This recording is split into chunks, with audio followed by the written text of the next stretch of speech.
How to use a SWOT analysis for decision making. If you've ever felt like your decisions are based more on gut instinct than clear thinking, then a SWOT analysis is the tool you need. It works for any business challenge or decision and will sharpen how you think about your next move. Let's break it down in detail. What is a SWOT analysis? SWOT stands for strengths, weaknesses, opportunities and threats.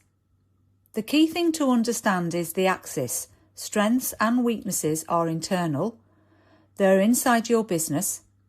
Opportunities and threats are external.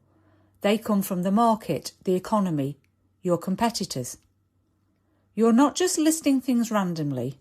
You're separating what you can control from what you can't. And that distinction is where the real thinking happens. The 4 quadrants of a SWOT analysis. Strengths. What gives you an edge? Think. A product that nobody else has. High-performing results, etc. Weaknesses. Where are the gaps? Maybe an over-reliance on a handful of clients. Inconsistent follow-up processes. Opportunities. What's shifting in your favour externally? New markets, growing demand in your sector, technology you haven't fully used yet. Threats. What could disrupt you? Maybe increased price competition, budget pressure on your clients, or your best people being poached by competitors. Now let's see this in action in a few different scenarios. SWOT for sales. Imagine you're a sales leader. Your team hits targets most months, but you've noticed new business is drying up. You're mostly selling to existing accounts. Strengths. Great account management, strong existing customer loyalty. Weaknesses. Almost no new business prospecting. The pipeline is too dependent on existing clients.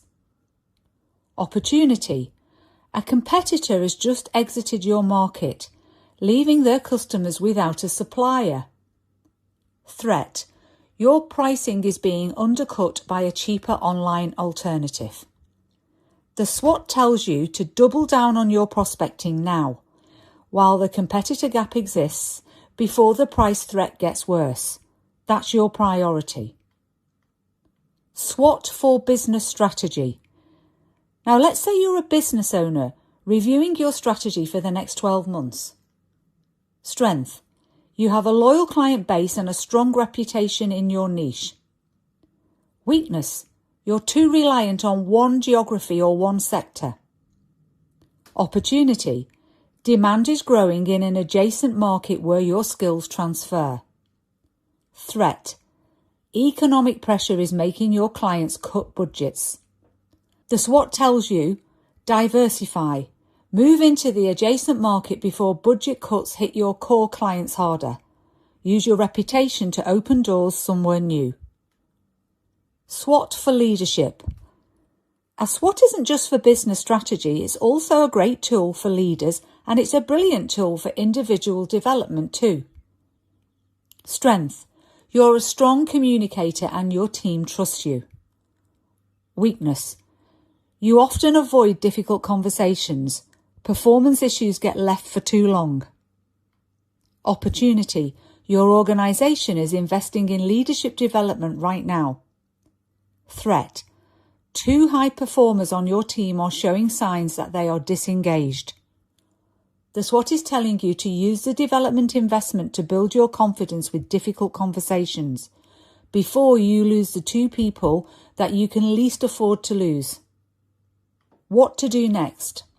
The SWOT only works if you act on it. So once you've filled in the grid, ask yourself these 4 questions. How do I use my strengths to capitalise on opportunities? How do I fix my weaknesses before they become threats?